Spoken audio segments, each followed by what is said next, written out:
Okay, so you probably saw from that video all of the Alishan mountain unique aspects of the mountain range. You saw the train he was on that I mentioned. You saw the indigenous culture, the food, the nature.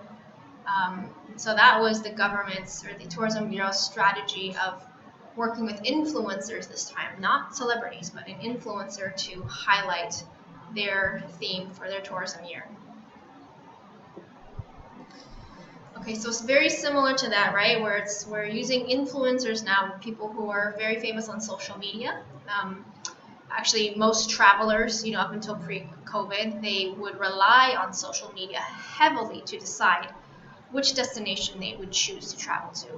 So for this year of mountain tourism, which in this area of highlighting the Alishan mountain range, they actually recently held a press tour.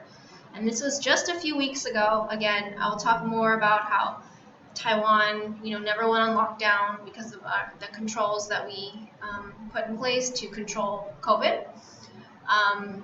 So this was another strategy of them where they invited influencers to attend a press tour. So they didn't make a video of each person, but having multiple influencers go to these events, their job was, the agreement was that they would then promote to their followers on social media about this experience. And again, this was an effort to increase domestic tourism, like I said, because of the current situation in Taiwan.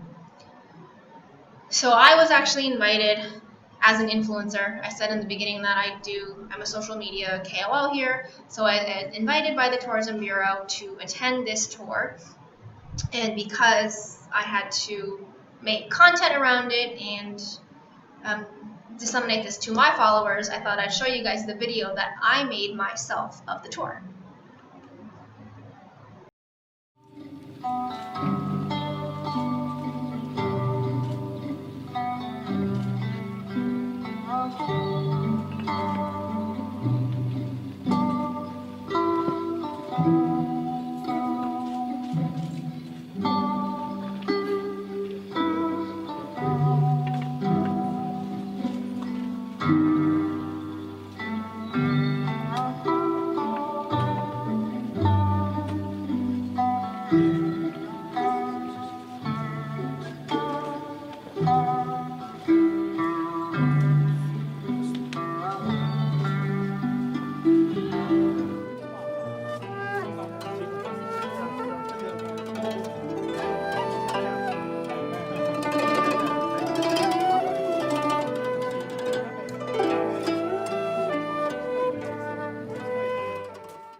So that video was made by me.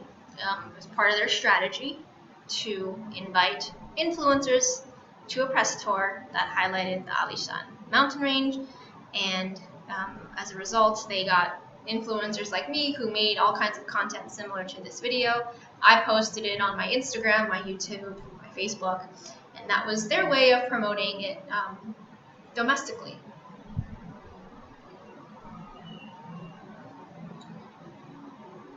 So continuing with this year of mountain tourism, another aspect of this theme was to highlight what the Tourism Bureau calls experiential tourism. So this is kind of another word for very interactive travel. Taiwan is known for all of its DIY activities. That's a big selling point because you get to experience, learning how to make soy sauce or pottery, or just getting a very hands-on experience that lets you get close to the culture.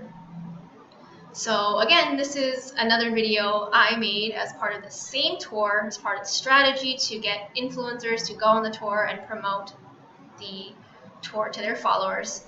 So this video I made is an example of experiential tourism. Just to introduce it, this activity is where the Lalaya tribe, which is an indigenous tribe that lives up in the Alishan mountain range, teaches visitors, tourists, how to make coffee the way that their tribe did without any modern equipment. So I'll play this video for you now.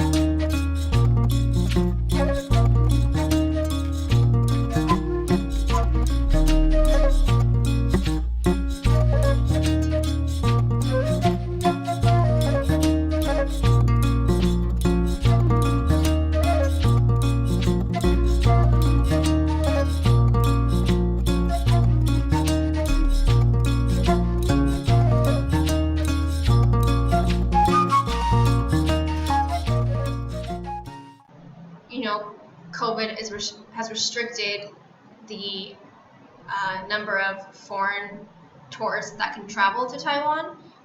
The Tourism Bureau is still furthering its strategy of promoting Taiwan internationally to the rest of the world.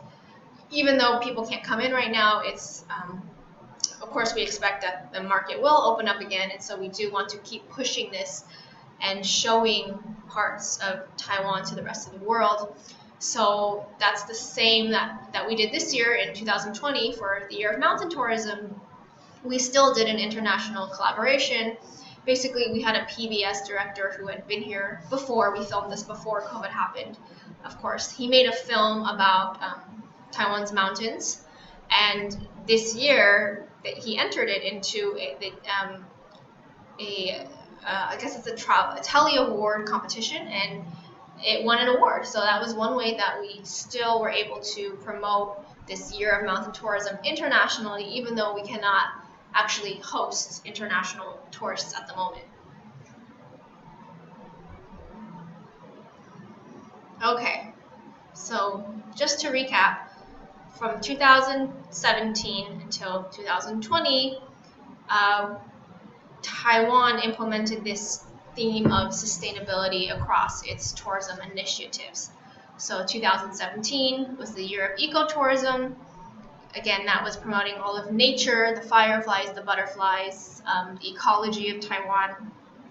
2018, we saw that Year of Bay Tourism, where the government highlighted the offshore islands, used nationwide competitions and contests to get people involved.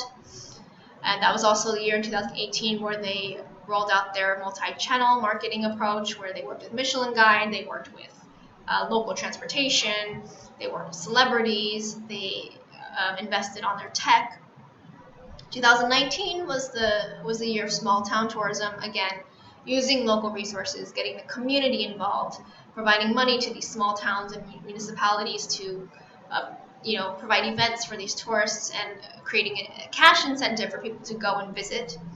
2020, that brings us into the year of COVID. So even though we don't have international tourists coming to Taiwan, we have invested heavily in domestic tourism, and I'm going to get into the details of that.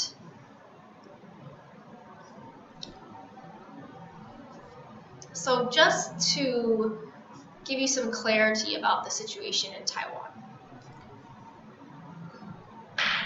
Right, so ever since this epidemic happened, Taiwan has only experienced 467 cases.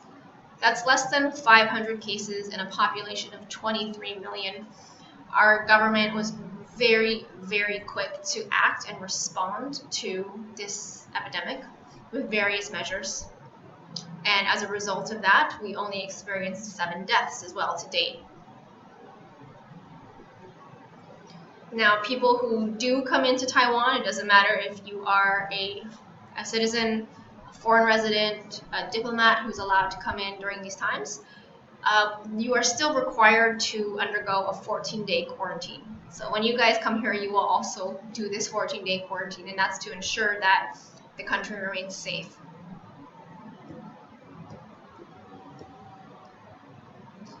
At the time of recording this, we've gone 110 days without any new local cases, so that's why we have not had a lockdown and why business continues as normal. And right now happens to also be summer vacation, so people are out of school or they're taking vacations right now, and because Taiwan is open, domestically, our tourism market has been booming.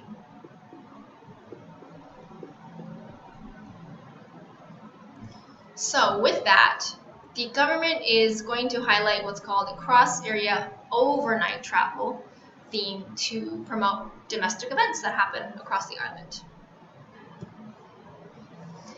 And just to give you a little bit of background, this is not the first time that Taiwan has invested in domestic events. In 2018, again that year where we saw a record number of international tourists, we actually held 48 national events. Including international guests, we actually attracted 58.6 million visitors that year. specifically to the events, and then generated 44.98 billion NTD. So we see a lot of potential in doing these national events again, just looking domestically this time, of course. So let's talk about what Taiwan is currently doing, given the unique situation that it is in, and given that domestic travel is still allowed right now.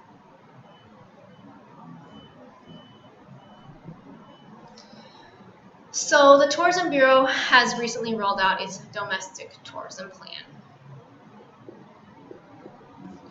It is a equivalent of 130 million US dollar plan that will be in effect from July 1st until October 31st.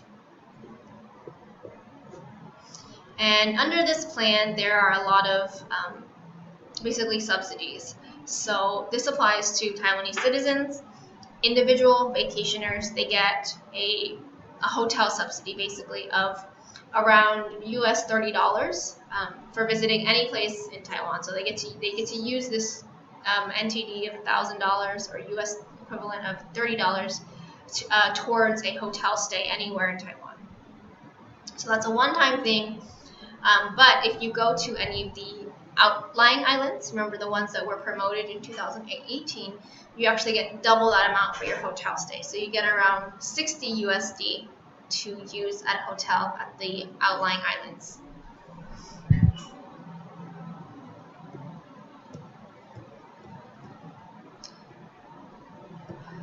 Under this domestic tourism plan, the government is also providing 2-for-1 discounts for half days or day tours that are operated by this Taiwan tour bus that I've spoken about before. It specifically goes to tourist attractions around the island, and so now all citizens can get a discount.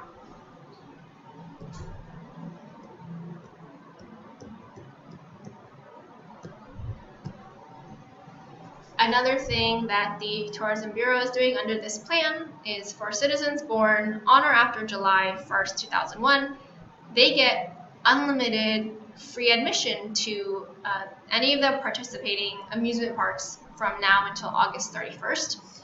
And of course, this is to encourage family travel, right? It's only valid during summer travel, and it's for kind of the younger population here who can get in for free. So then, of course, their parents have to come, and that generates revenue.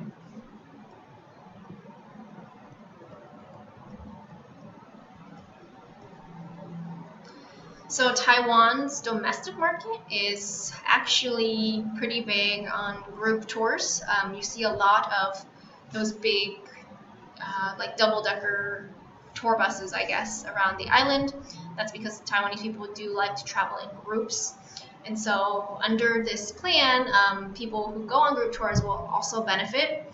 So for groups who are on tours that are 2-day or longer and they have at least 10 people on the tour, each person gets about $20 US as a subsidy.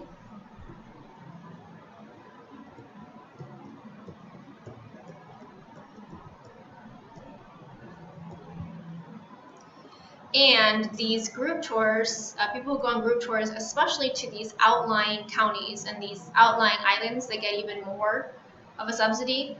So if you're in a group tour and you go to Jinmen or Penghu, these outlying islands, in other places as well, you get around $45, the equivalent of 45 USD per person if you're in a group of 15 or more for these 2-day tours or longer.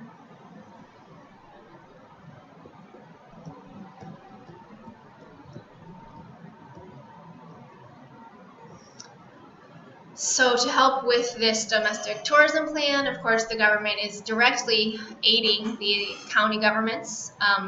They're giving maximum subsidies of around 340,000 USD to city and county governments to help them implement these, tourist-friendly acts or whatever the counties choose to do.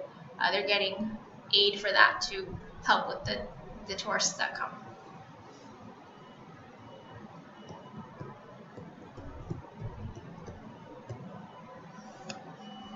So we have all of these initiatives in place for the domestic market, And this is what Taiwan expects to see. With this domestic tourism plan, the Tourism Bureau is trying to encourage around 6 million people to travel Taiwan this year between July 1st until October 31st. And Taiwan expects to see economic benefits at around 23.5 billion NTD.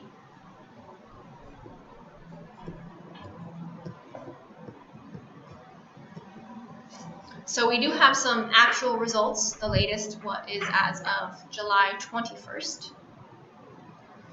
So we know from July 21st, under people who have been using these initiatives, right, the hotel subsidy, for example, 700,000 hotel rooms have already been booked.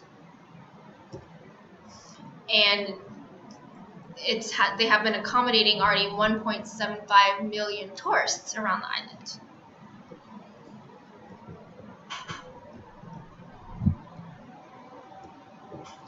Also, the Tourism Bureau already can tell what the 5 most popular tourist destinations are as a direct result of these government subsidies. So first we have Hualien County, second most popular is Yilan, third is Taidong, fourth is Taichung, 5 is Penghu.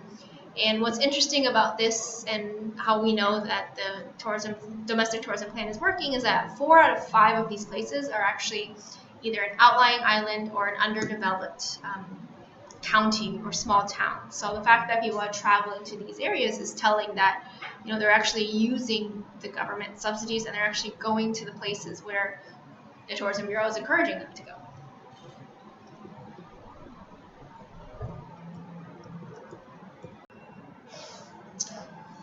So in summary, today we've talked about the international market trends from 2019.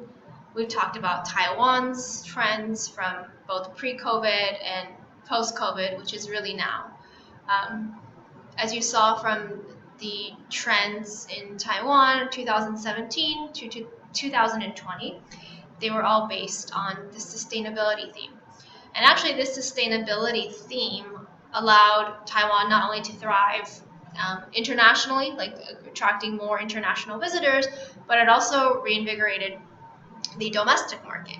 Now that is really interesting given that the same thing happened with the Cook Islands. That was, I'm referring to the case study that I mentioned earlier where the government used tourism as a cross-cutting industry and it improved many aspects of the people's lives. So for example, sanitation improved, transportation improved, employment rates went up.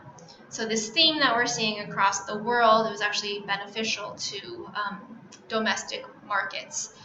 And then as a result of this, Taiwan is actually trying to further its domestic tourism. Again, Taiwan is in this unique situation where although we cannot allow foreign visitors in unless there are exceptions and special circumstances, people can still travel domestically because it is for the most part safe, given that we've had under 500 cases and only 7 deaths in a country of 23 million. So based on these initiatives, the government does plan on seeing tourism continue to grow, especially from now until October 31st. And I will be watching those trends and hopefully providing you with more data about what actually happens the next time we meet. So with that, again, my name is Francesca Chang, and I want to thank you very much for attending this, and see you in October, hopefully.